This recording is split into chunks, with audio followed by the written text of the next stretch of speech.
Welcome to the Unblock Yourself podcast, our podcast where we have conversations together or with people who are chasing their dreams and living an intentional and unblocked life. This episode's guest is someone I've actually known for a really long time, Luke Anderson. Luke and I grew up in Stouffville, and he worked at my dad's bike shop when I was a kid. He was always a special person. He was a badass mountain biker as well, and he's actually a big reason that I got into mountain biking myself. And that's part of what makes this conversation one of the hardest I've ever had. I still get to ride all the time, but Luke can't. Back in 2002, Luke went for a 25-foot gap jump. He came up short and landed head first. He suffered a spinal cord injury, and today Luke is quadriplegic, uses a power wheelchair, and requires support to live every day. He takes us into the day of the accident, step by step, and you can feel the pain of the experience. But what made Luke so special before the accident was something that crash couldn't take away. Luke chose to take what happened to him and make something good from it. After years of recovery, he realized he had a unique perspective as someone who had been fit and able, but now lived with a disability. He took that perspective and co-founded StopGap, an organization focused on breaking down barriers for people living with disabilities. The thing that's really stuck with me since our conversation is how he described this idea of choice. Getting tired of being frustrated by the barriers in front of him and choosing instead to channel that into action. Look, we all have barriers we need to face, but listening to Luke share his story so generously puts all of that into perspective. This one's personal for me, and I challenge you to listen to this and not be changed by it. Here's our conversation with my old friend, Luke Anderson. Luke Anderson, I am so happy that we have been reconnected, and this is a cool format for us to kind of have an open conversation and be officially reunited. So thanks for being here. Thanks for having a conversation with us today. Yeah, it's a treat. It really, truly has been a treat to reconnect. Greg and meet you, Whitney. Greg, when you and I were catching up a couple of weeks ago, memories just flooded back from a really formative and treasured time in my life working at your dad's store. I talk about that time often with friends and refer back to that job as my favorite job to date. If we want to reference Jim Collins and his term and his analogy of it being in frame, so finding alignment at different times in our lives. I was so aligned at that time in my life to be working in that store under your dad's ownership and guidance and mentorship, and just was a total treat to have had that experience.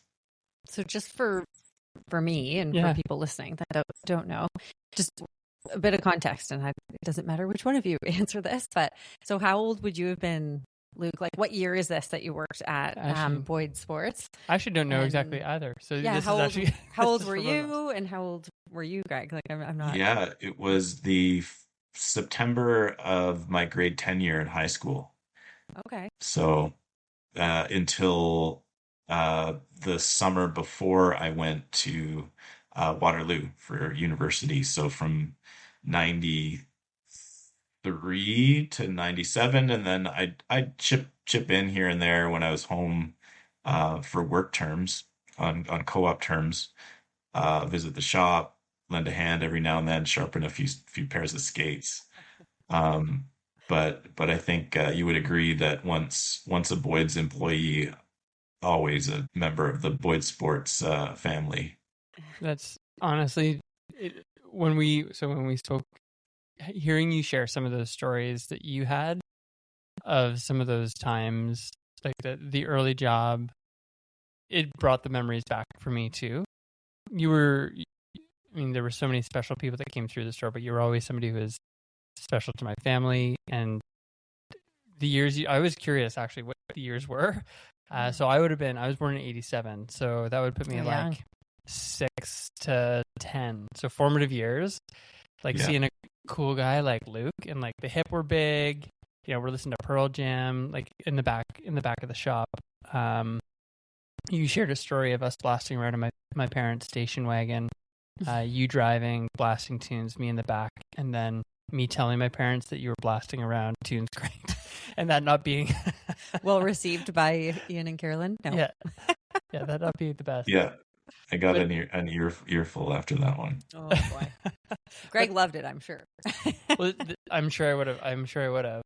But if you were to think to those times, Luke, if somebody were to describe Luke in that time, like growing up in Stouffville, what might they have said about Luke Anderson? Like, what would be some descriptors of Luke back in the Stouffville days? Yeah, well, I was a guy who got along with all the different people from all the different groups, from the jocks to the nerds, the stoners. I had friends in all of those different groups. I remember a house party I threw. I didn't have many. My sister wins the trophy for Anderson kids throwing house parties. But the house party that I threw, it included people from all those different groups. So how someone might remember or label me at that time, I'd say, well-rounded. I was an honors student. I was a gifted athlete.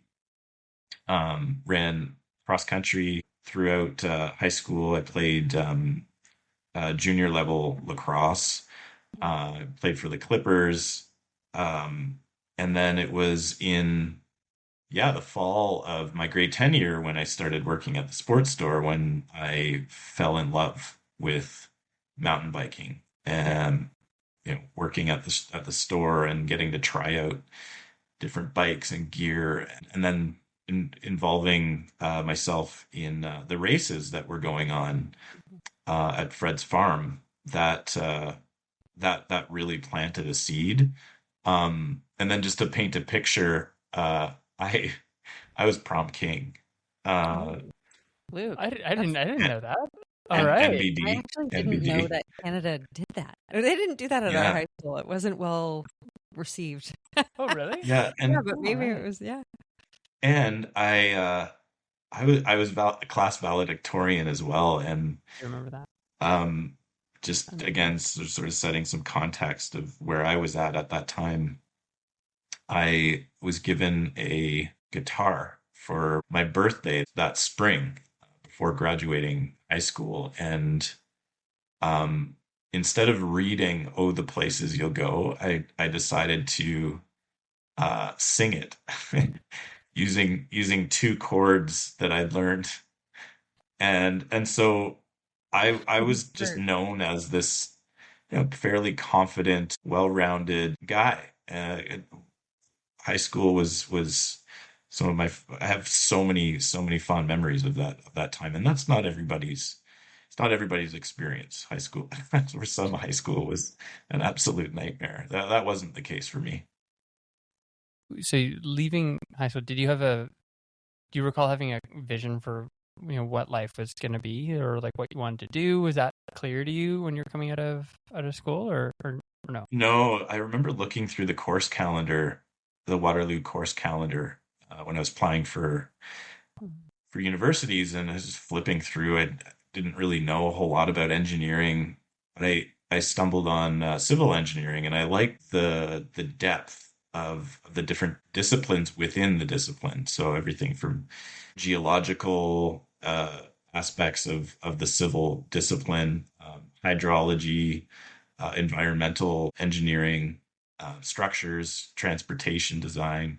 Like there's so many sub disciplines within civil that like, okay, cool. I could get behind that. And I was really drawn to the opportunity to have the school year broken up into co-op and academic terms, to get a taste for the sector, explore different parts of the country, and make some money. Yeah, to help pay for school. So that's what drew me to Waterloo, and I was fortunate enough to have been accepted, and um, yeah, it was a life changing moment that first day of landing on campus. Oh, Yeah, maybe very just different. say a bit more about that. That you kind of lit up when you said that. So I'm curious what what comes back to Well, you Like out of from small water. town Seville into Yeah, Waterloo. yeah, I never lived in another city before. Oh, that's not true. My family did live in Switzerland for a year in grade six. We'll come back to that. yeah. But other than that, I hadn't experienced living in another, at least Canadian city, and um, Waterloo is a very academic school, and Stouffville High is not a very academic high school. Oh Yes. no. So I I got spanked that first term. I wanted to do it all. I wanted to enjoy the social life as well as do my best academically. But I wasn't. I was well prepared socially. I was not very well prepared academically. Uh, to the extent that by Christmas holidays, the end of the first fall term, I was convinced. I was convinced that I was going to get a phone call um, when I was home over Christmas holidays. I thought for sure that I wasn't going back. That was I over. tried. I did my best to do it all, but I at midterm the highest mark that I got back from my midterm exams was guess. Okay. The look in your Well, face. I'm thinking like 60s is where my head went. yeah. I was gonna say 60s too. No. No. No, 27. Oh my gosh. Oh That's, yeah. yeah. That's like that's not even a And that for me being an A student Right. throughout elementary and high school, that stung. That stung. And it wasn't without trying. So So did there you was graduate? a real Like shock. did you make it through? I made it through. Yeah. Somehow I managed to squeak by. There Great. was one class that I really enjoyed, this drafting class that we all had to do as first year civil engineering students, and that one that one helped helped bring me up beyond the 60% mark. Um, but it was a real transition for me going from this experience of really prioritizing athletics in my school life to really devoting most of my time to academics and not really having a ton of time outside of that beyond the social life to get into varsity sports. So if I were to do it again, I would prioritize exploring varsity athletics. Yeah, but yeah. I just couldn't manage it at the time in that Yeah. demanding academic atmosphere. Yeah. Fair. Yeah. And keep up with the social life. And keep So up it's all a socially. lot. These Yeah. things are a balance. So Luke, I'm trying to recall, when did you head out west? Because you spent some time at University of Waterloo, graduate, and then you move out west. And hmm story like we'll kind of get into some of the story of what goes on out there. But what brought you out to Western Canada? Yeah. Well, I had a co-op term in Vancouver, Oh, and I remember landing in Vancouver, getting out of the plane, and smelling the air. It Like was just nothing I had ever experienced before. It was like this cedary, because there's a few sawmills right near the, like, not too far from the airport on the Fraser River. The salty cedary sea air. I don't know how another way to explain it. And the view just was. I was immediately wowed by the West Coast, and during that 4 month work term, I met some really cool people mountain biking. I brought my mountain bike, which I got from Boyd Sports. yeah. Oh yeah. Yeah. Oh yeah. You did. Little plug. Yeah. Well, it costs It more to it ship didn't it than it costs you to buy it. But that's a whole other. it yeah, it did not fare well on the North Shore mountain biking trails. It the part after Ontario part, offers different challenges different than the West very Coast. different style of riding. Yeah, very different different. terrain. Yeah. Talk about getting spanked. But I did take uh I just loved the West Coast mountain biking scene and met some really good buddies. We rode bikes every weekend, and we went on with my good friend Rich. We went on an interior BC bike trip towards the end of my work term, and I was wowed by the coast. The interior of BC was just it took the BC experience to a completely new level. The mountains, the kind of last frontieriness of these small towns, one of which was Rossland. And I put a pin in Rossland and noted to myself that when I graduate, I'm making my way back to this little town because it was just absolutely, yeah, magical is an understatement. It's beautiful, and it just so perfectly aligned with where I was at that time in my life. I wanted to explore an outdoor playground type of place to live, and Rossland served that up in spades. Um, so yeah, that was the spring of 2002 when I finished my last exam, and my car wasn't running at the time, and I scrambled to replace the head gasket. My dad joined me, and we drove out to BC together, and he flew home. But that was a very memorable trip for us to share. And I landed in Rossland in the spring of 2002. And I got a job working for a timber frame home builder. I was really good at working with my hands, and just growing up like you, Greg, at a cottage and having access to building stuff at the bike shop, Yep. Yeah. the I see sports that. store, Yeah. bike maintenance kind of helped me um, get this familiarity with working with my hands, and I was good at it. Yeah. So I wanted to put my engineering theoretical knowledge uh, beside some hands-on, real appreciation for develop some appreciation for what the numbers mean. Like, what does it look like when you specify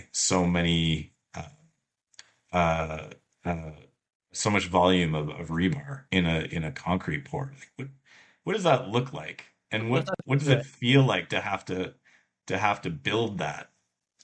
Um, That feels very Stouffville. That's that's going back to yeah, the yeah, actually, for yeah, sure. that bringing it to life. Yeah. Nice. Hmm. Well, so I know that there's a day that kind of changed the trajectory of your life. So if you're comfortable, I'd love if you kind of shared um, just what that looks like. So you're out west and you experience this tragic accident. I know a bit about the story, and I've obviously read your website, and I knew coming into this, but I don't know all the details. And so, as much as you're comfortable, I'd love if you kind of took us back to that day Of and that course. time. Yeah, no, thanks for checking in about my comfort. It's an important story. It's part of my story, and who I am. It's helped shape who I am today. So I'm very comfortable sharing it. And I will acknowledge that it does bring up a lot of feelings, which I'll go into a little bit more after I sort of share what happened that day. It was later in the riding season, so October, late October, when I was riding with a good friend that I'd met uh, while living in Rossland. Johnny and I would often ride some of the more demanding technical trails in the area, and he was a filmmaker. He would bring his video camera with him, and this was before adventure cams. So he Right. would he would GoPro. tape his Sony Handycam to his helmet, and then to like counterweight the weight of the Handycam, he'd tape a brick to the other side.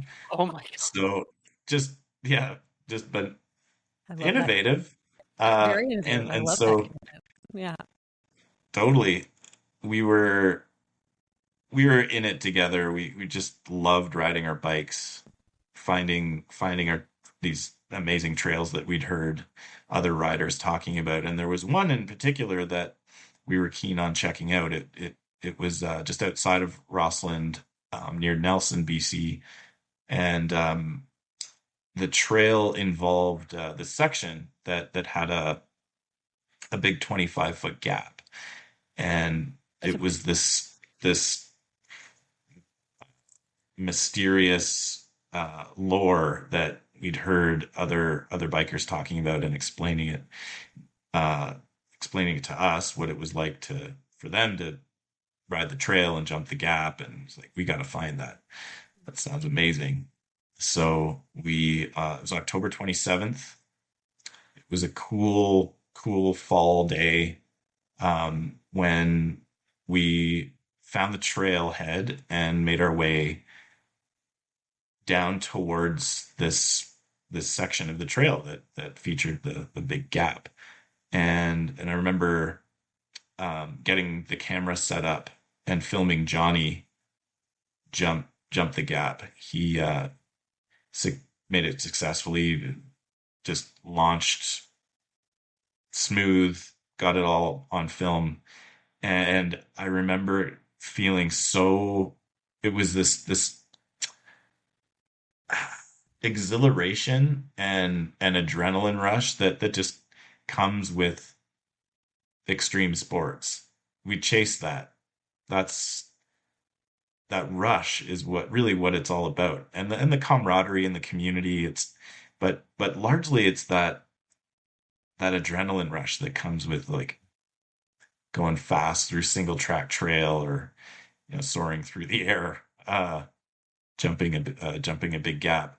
Not only doing it, but witnessing other people doing it. So I wanted to experience what I had just witnessed, and so I handed the camera over to Johnny. He got set up while I went up to the takeoff platform, and there's a process. There's scoping the landing out, and there's doing run-ins to make sure that you're in the right gear and can develop enough speed. This was a jump that was beyond anything that I'd ever taken on before. And I remember taking quite a bit of time to get to that internal green light, that yes, the go light. But I remember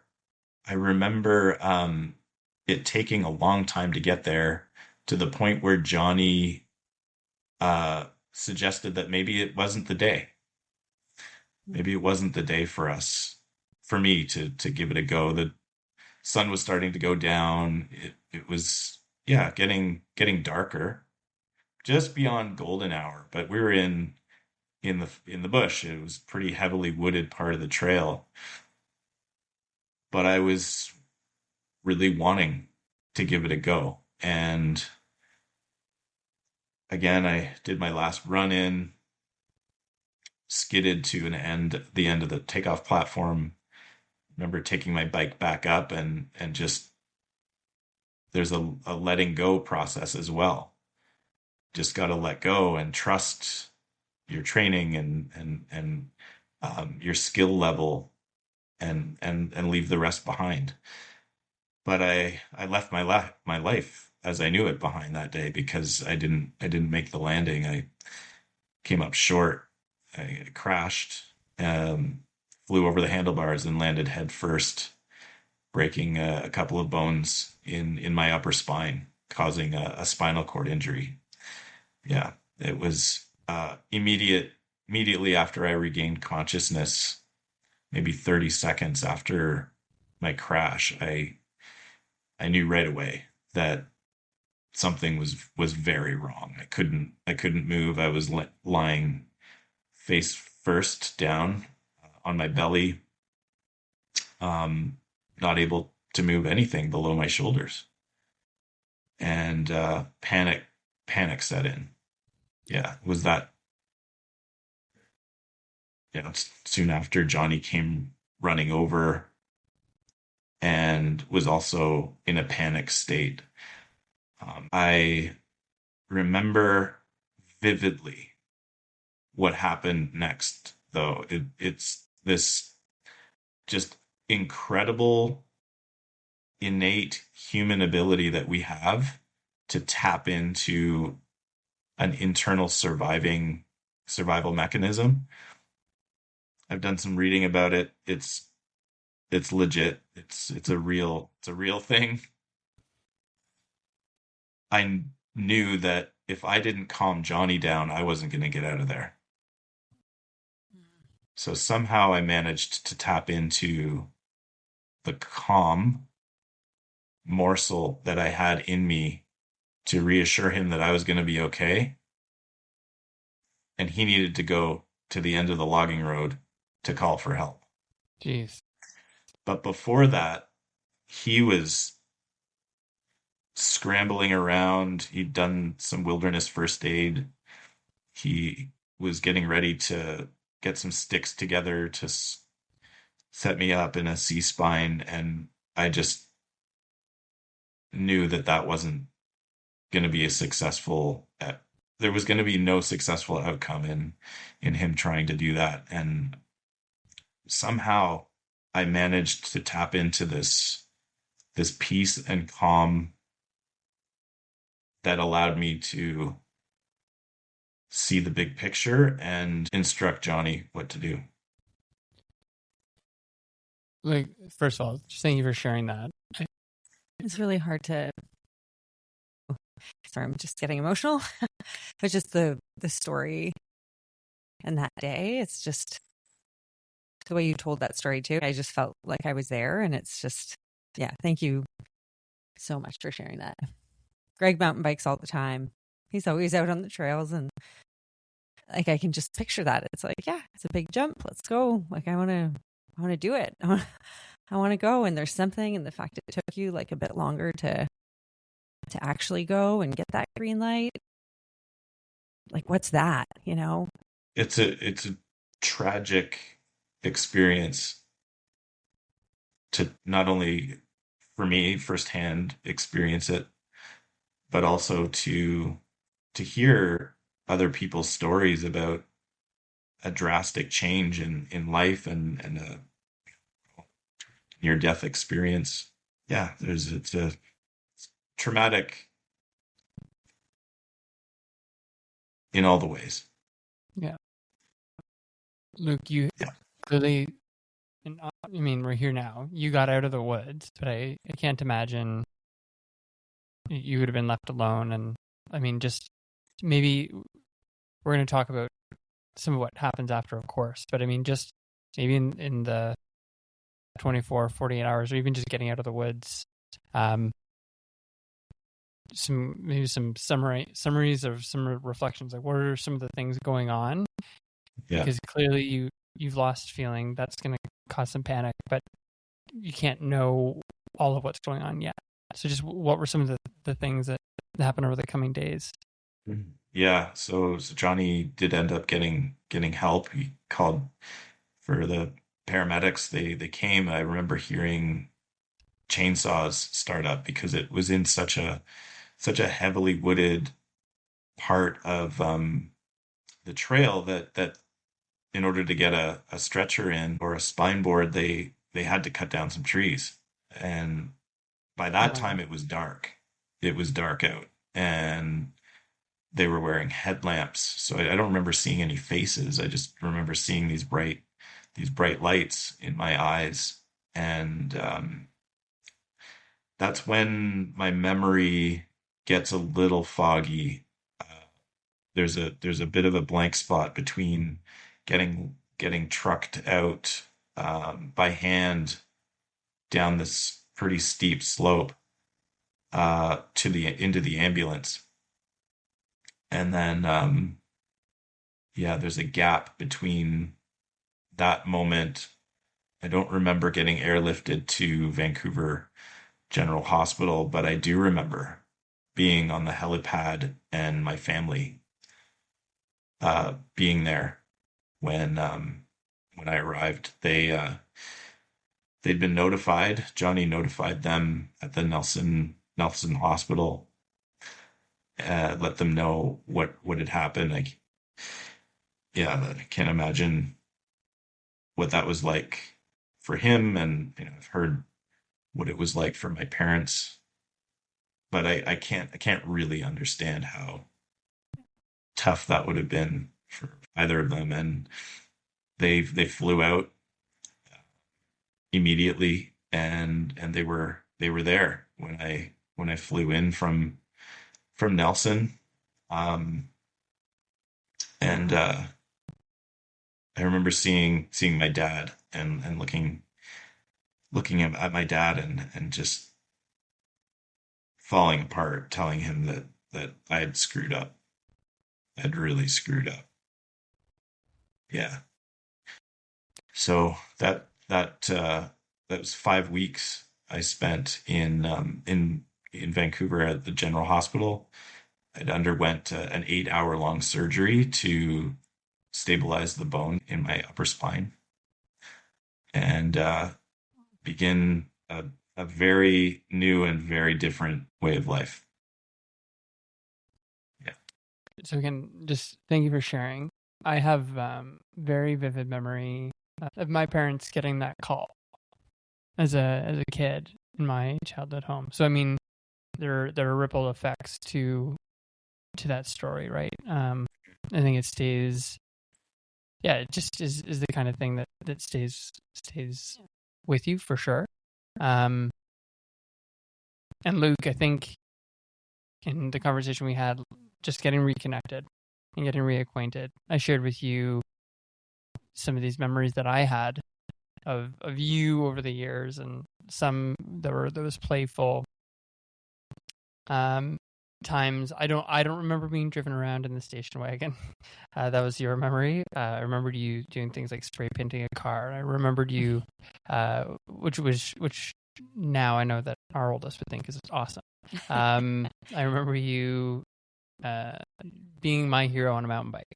I mean, you were one of the people that inspired me to ride, and made me think it was cool. But then the other memory I shared was, it would have been some years after this. So you'd been through some rehab and you were living a new life. I don't recall exactly how much function you had in your arms, but no function in your legs. And my parents taking us to visit. And I remember being unsure of what to say and unsure of what to ask. But I remember also how positive you were. And I was kind of, I didn't know what to expect. I didn't expect that. You brought up Jim Collins' book at the start of this conversation, which I appreciate. I've been talking about it endlessly for the past few months.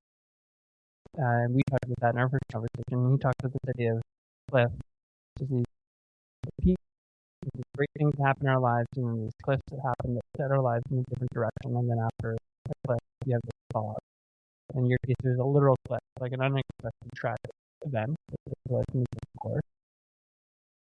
There's a fog coming afterward, where you're in the new place, and what do you make of that life?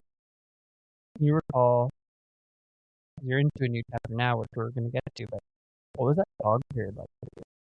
Like, there would have been so much to sort out, and I can't imagine what the emotions might have been. Yeah, totally. Very foggy. It was a literal cliff that ended up in a me transitioning to a very, very, very different way of life. And that experience that you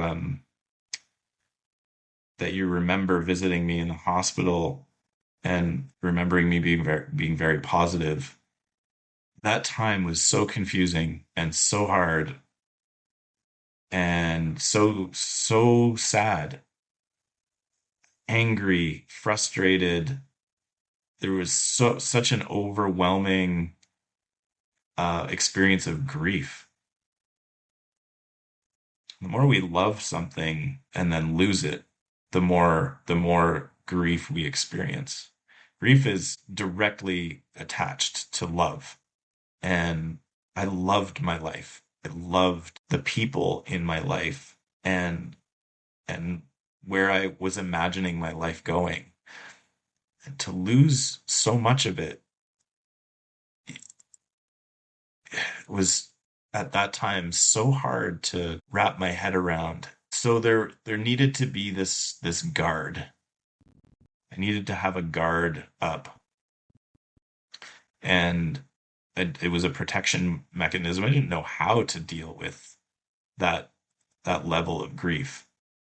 So reflecting back on that time, I did my best to entertain visitors and make them feel comfortable around me and make them feel like I was, doing well, when underneath the layers of emotion that I was experiencing, I was having a really, really, really hard time.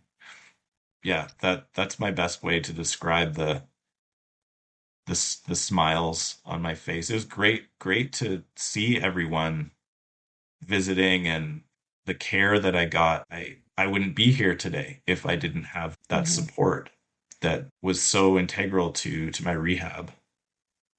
And underneath that smile, that truly appreciated the support. I'm not saying that there wasn't genuine happiness to see friends and you and your family that day.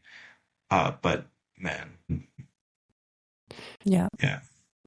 Yeah, I think you said a lot that's hit me, but I loved when you said grief and love are attached. You can't grieve something that you don't love. I've never thought about it like that before. Maybe we can fast forward a little bit. Mhm. You've taken that experience and your new life and your new way of living, and you have created an organization called StopGap. So can you tell us just a bit about StopGap? When did that come to be, and how did it come to be? Yeah, so there I was. It was December 2003 when I found myself back in Ontario, living in Toronto. There were a couple of years when I just devoted myself to really learning how to live life in my new situation. Um, And from and everything. and, and Luke, sorry if you don't mind, what is that situation like?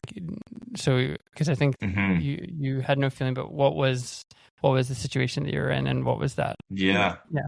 So my spinal cord injury is fairly high in my cervical spine, C4-5. So I have a little bit of arm mobility, but that's about it. I'm not able to grasp, so I don't have innervation in my hands. Uh, yeah, I use a power wheelchair, Yeah. and so learning how to navigate this world using a wheelchair, literally and figuratively, from the get-go, it bumped me up against barriers that prevented me from getting on the subway in some stations. At that time, half the stations in the TTC system didn't have Mm. elevators. It's gotten a little bit better since, but yeah, it was a real awakening to how this world is not designed for people with disabilities. Mm. Um, over the course of, yeah, about 2 years, really devoted my time to learning how to direct my own care. So directing others to help me brush my teeth, um, make my lunch, help me with all the bathroom business. Yeah, everything from tying my shoes to packing packing up my lunch to get out on an excursion for the day. All of that needed to be learned, and I'm still on a learning journey with that, all of that aspect of my life. But I really wanted to put my engineering degree to work. I was hungry to find a job, and I ended up getting a great job at a renowned firm downtown Toronto, Blackwell Engineering, and the projects we worked on were amazing, and I loved the team. But there was a huge issue with the building that the office was in. It had three steps that separated the elevator lobby level from the sidewalk level. So every time I wanted to get in and out of the building, I had to rely on someone to help set up this clunky, heavy, folding aluminum ramp. So for anyone listening right now, just imagine what that would be like to have to rely on someone to help you access a space that you visit frequently, like your home or somewhere in the community, your work. Right. That situation was something I had to deal with for 8 years. So coming and going from work. So they like there was no ramp there to get over those three steps. Like there was a portable ramp that had to get set up every day you went to work. Every day, yeah. And so there was a good friend and my coworker Michael Hopkins who would often be the sucker that would come down and set up the ramp. But we found ourselves having these amazing conversations with so many people, delivery people, parents pushing strollers, people with temporary injuries visiting one of the physiotherapy clinics, the upper floor of the building, and anyone really. I like 9.5 people out of 10 would choose to use the ramped side of the entry. It was a double entryway. So people could choose to use the stepped entryway if they didn't need the ramp. But most of the time, most people would choose to use the ramp side. And it really confirmed for me and Michael that when we put something in place to empower, make life easier for someone with a disability, we all end up benefiting from that. And there's so much evidence out there that proves that. We hold examples in our hands every day in our smartphones, and we walk over sidewalk curb cuts that were originally put in place to make it easier for people who use wheelchairs to cross the street. We watch, social media content and read captions. The internet has roots in enabling people with disabilities. Electric toothbrushes, door levers instead of doorknobs, those flat panel light switches instead of the old school switches.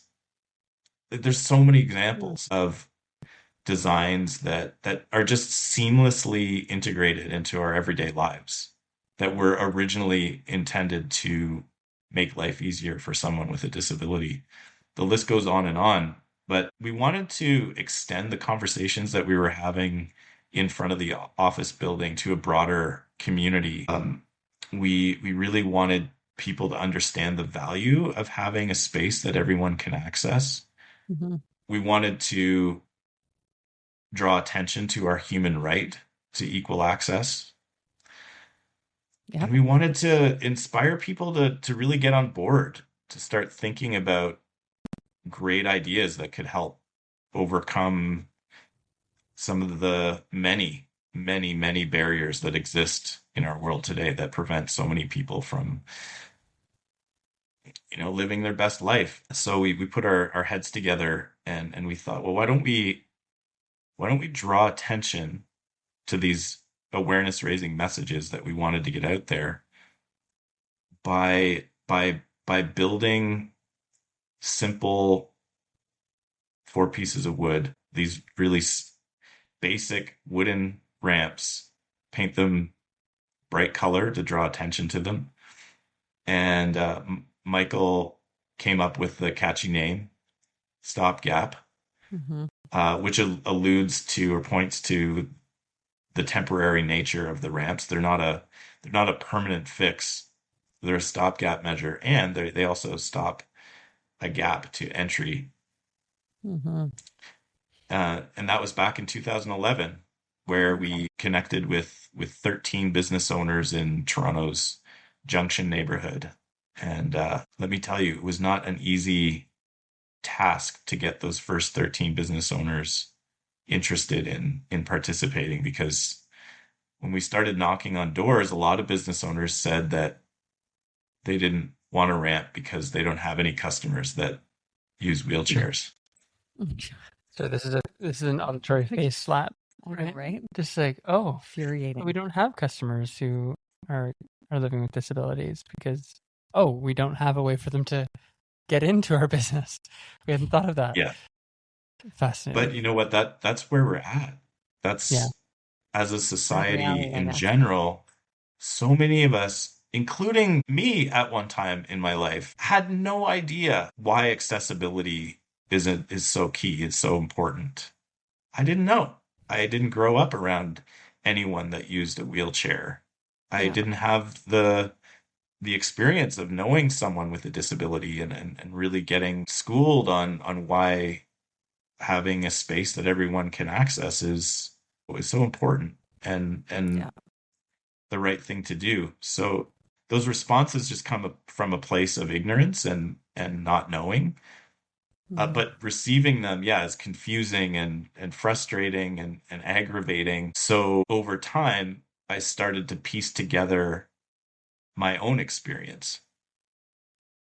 Like I said, I didn't know anything about all of these things that are so integral to StopGap's work today. The farthest thing off of my radar at one time in my life. So with empathy and understanding, I was meeting those responses with an acknowledgement. Yeah. What is the mission of StopGap? Mm-hmm. We want to raise our collective understanding about the importance of accessibility. And in doing that, we believe that we will help make this world a more connected and harmonious place.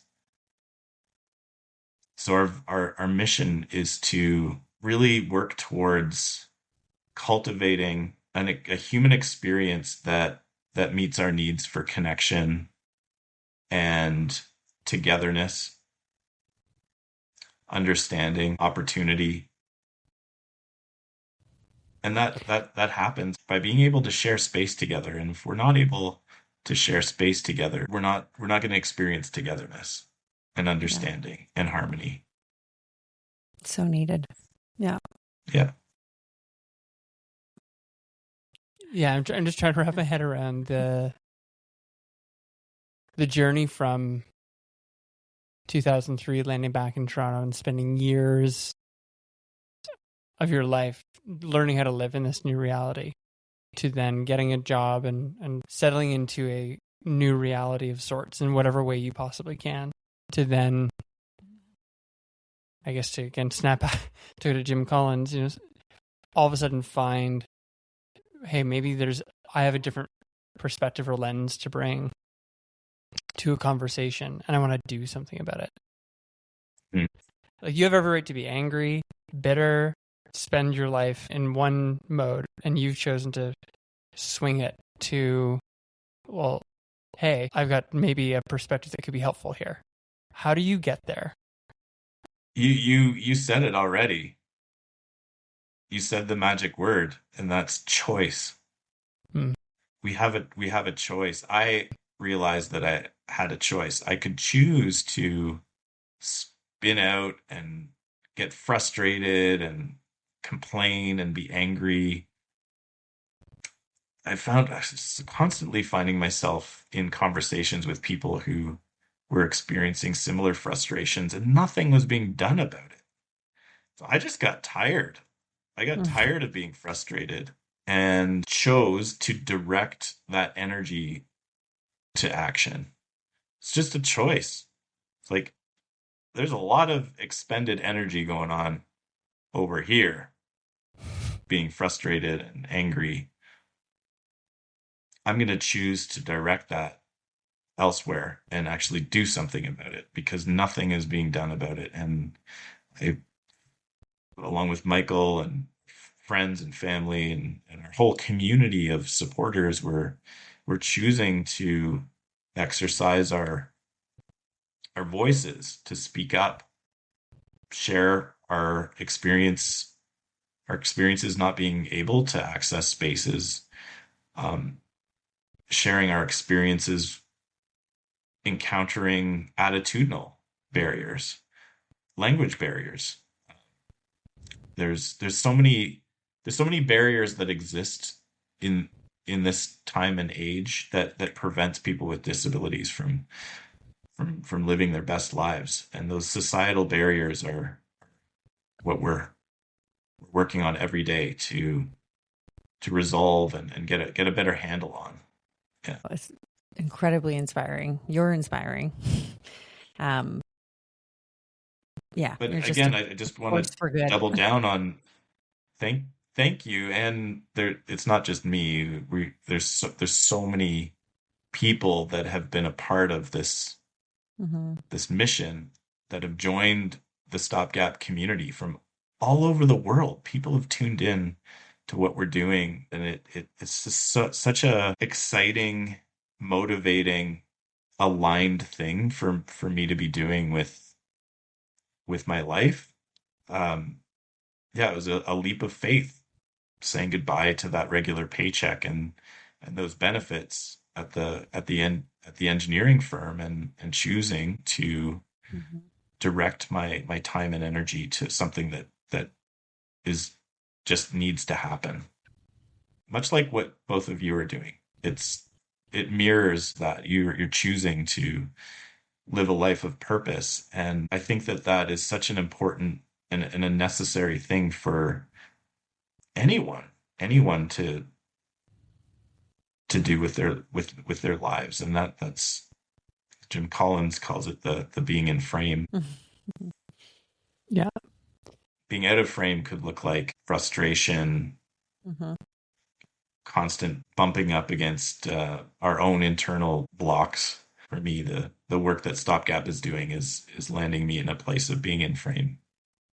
So if people want to help, if people want to learn more or get involved in some way, how do they do that? Where do they do that? Where do they go? Yeah, thanks for asking. We welcome everyone to become part of StopGap's work, either through volunteering, simply spreading the word by sharing social media posts, signing up for our newsletter, just having conversations around the dinner table and talking about and expressing our curiosities with different ways of life. I think is a way that anyone can be a part of what StopGap is doing, this intention to raise awareness about the importance of accessibility. And of course, we are a registered Canadian charity and welcome financial contributions, which can be done on our website, stopgap.ca, through our secure online donation portal. For anybody out there who is managing corporate teams, we have an amazing corporate team building program. Would love to connect with anyone interested in learning more about that. And for any teachers out there, we have a wonderful elementary school program that we would love to share more information about. We're always looking for volunteers to extend StopGap's work into different parts of the country, and would love to share more about that with anyone interested in bringing ramps to their communities. Wonderful. We'll put all of that, links to the website, into the show notes for people. I think we want to just bring awareness to these conversations, to clients and our kids' schools and all of that. I think that something that you have, just from your story of growing up in Stouffville and the person you were, and then the journey you went through, it's like that person is, so you are that person. And then the context has changed, but you've turned something tragic into something so purposeful. It's an honor to have an opportunity to be a part of that mission. because it's important work. And I think helps, just us be more aware that these are real issues that people face. You bring a relatable and human face to something that shouldn't be the situation, but it is. So thank you for that.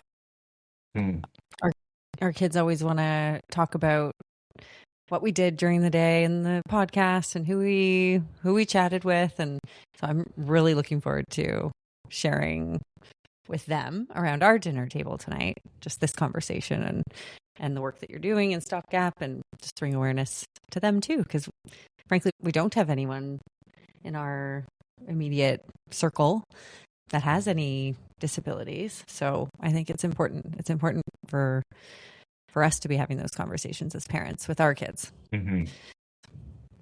Yeah. Well, if there are any questions that come up from those conversations, I'm more than happy to help you both navigate those. It's that innate childlike curiosity that we want to really empower and welcome.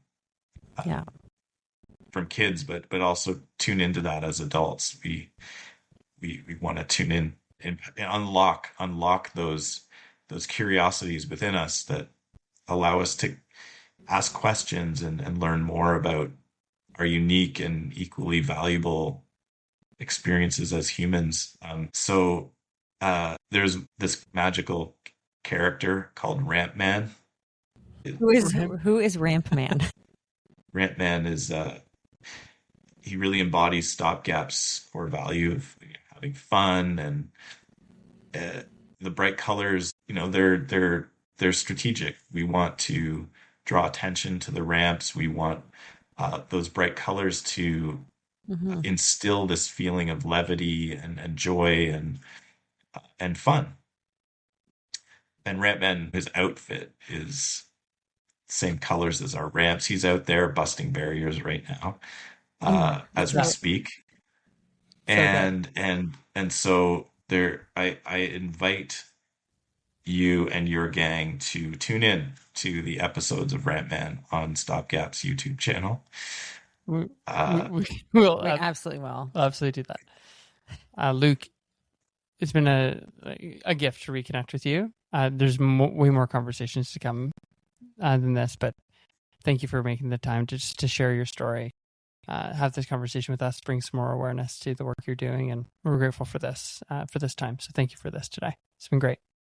Thank you, Luke. Yeah, it's an honor to connect with both of you, and thank you and for what you both are doing. It's living a life of purpose is gold. That's it for today. If you like this episode, hit follow or subscribe wherever you're listening. And if you'd be willing to leave a rating or a review, we do read every single one. And it genuinely helps more people find the show and helps us keep doing what we're doing. And if you do like this episode and what we're talking about here, you'll probably love our 100% free bi-weekly newsletter. It's called the Vienna 5, and you can find the link to that in the show notes. Music for this podcast is by Moby, who we still think is very cool. We're glad you're here. Thanks so much for listening.